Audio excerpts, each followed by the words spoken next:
Good evening from New York. Only 48 hours ago, right-wing Republicans were hailing an eye surgeon's victory in Kentucky's GOP Senate primary as, quote, part of an American awakening that is taking place across the country. Those the words from Senator Jim DeMint of South Carolina.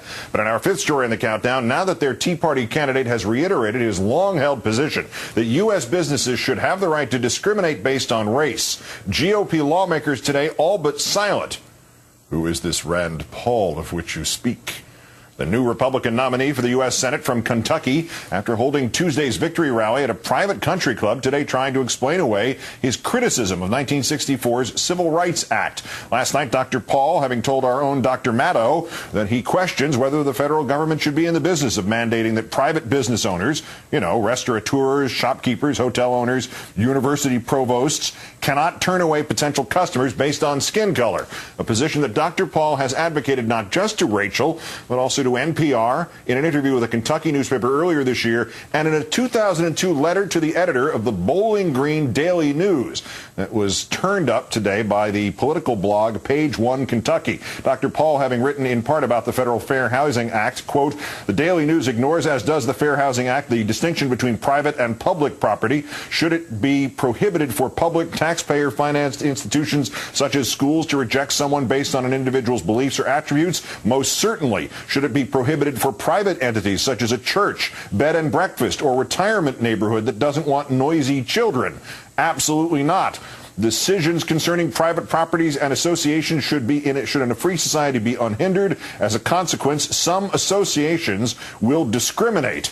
Meanwhile, over the weekend, Dr. Paul also having weighed in on the Americans with Disabilities Act, saying that requiring businesses to provide access to disabled people is not always, quote, fair to the business owner. So how did the Republican nominee today try to mitigate all of this damage? Largely by blaming the liberal media. When in doubt, Dr. Paul telling listeners of right-wing radio this morning that the controversy is political theater dreamed up by the, quote, loony left. Earlier tonight, adding to CNN that it was the result of a news cycle that has gotten out of control. Meanwhile, Dr. Paul's Republican friends today all but pretending they had never heard of him. Again, not being familiar with the context of his response or his questions, I really can't opine as to his position. Okay, let's move on. You have no comment on that? Yes, I do. What is it? No, I support the Civil Rights Act. What about the Americans with Disabilities Act? Rand Paul says he wants to abolish that as well. I'm going to talk to Rand about his position. Minority Leader McConnell, Kentucky's senior senator, who, to be fair, actively recruited and backed Dr. Paul's opponent, saying he is, quote, glad to hear that Dr. Paul supports the Civil Rights Act, well, at least the sections that deal with the public institutions. By late this afternoon, the doctor issuing a similar statement declaring, purportedly unequivocally, that he, quote, will not support any effort to repeal the Civil Rights Act of 1964. Repeal the Civil Rights Act? Who, except perhaps Dr. Paul, is even considering any effort doing that now? Last night with Rachel, Dr. Paul having said that had he been around, he would have tried to modify the parts of the Civil Rights Act with which he disagreed. Earlier tonight, claiming to CNN's Wolf Blitzer that he apparently would have voted for legislation he believed was flawed. If you had been a member of the Senate or the House back in 1964, would you have voted yay or nay for the Civil Rights Act? Yes, I would have voted yes. In response to a question about whether the private department store Woolworths had the right to segregate at its lunch counters in places like Greensboro, North Carolina during the 1960s, Dr. Paul tonight claiming that he believes federal intervention had been necessary. I think that there was an overriding problem in the South so big that it did require federal intervention in the 60s. We're joined now by the House Majority Whip, Congressman Jim Clyburn, the Democrat of South Carolina. Great. Thanks for your time tonight, Congressman. Thank you so much for having me. What was your first reaction when you heard Rand Paul's views on the Civil Rights Act, and has anything that he said since during this day changed that first reaction? No, nothing he said has changed the first reaction, which was absolutely astounding. I just could not believe what I was watching last night as I watched him respond to 14th Amendment questions with a Second Amendment answer. It was just incredible to me.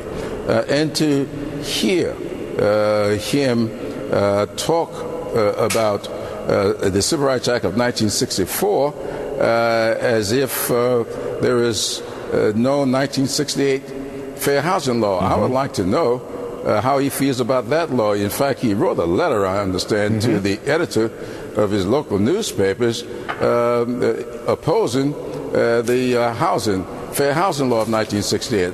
What does he feel about the 1965 Voting Rights Act, that law that allowed me to be serving here in the Congress?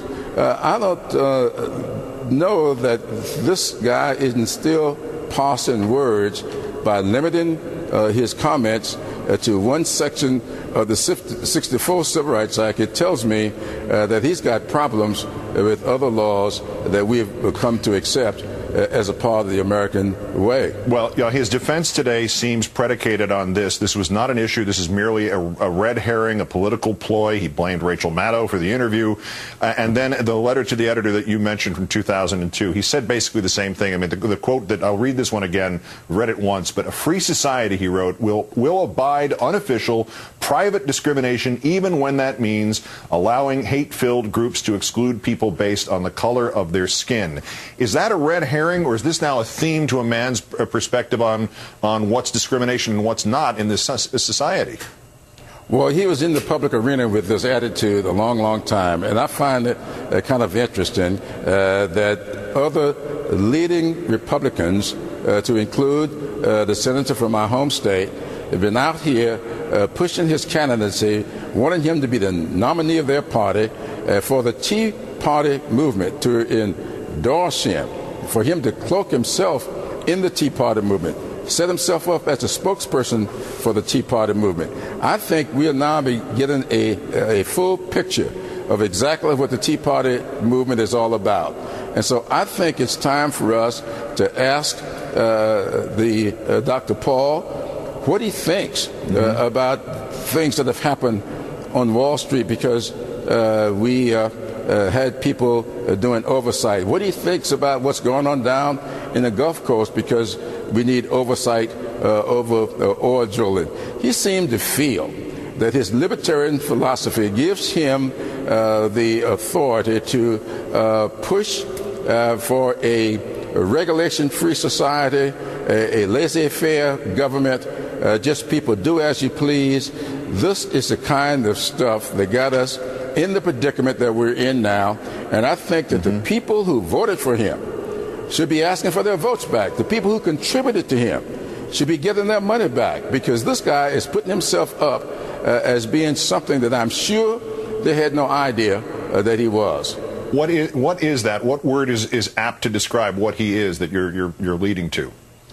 I think that he is, in fact, a sort of laissez-faire government person. He calls himself a libertarian, but I don't believe he is that. I think he's something else, something that says people should be allowed to do as they please, except he has now said that about 50% of his practice is Medicare. But he wants us to, he's criticized his opponent for being for health care reform, and he wants to cut money out of the budget, but he thinks that we ought to keep the money there for doctors' reimbursement.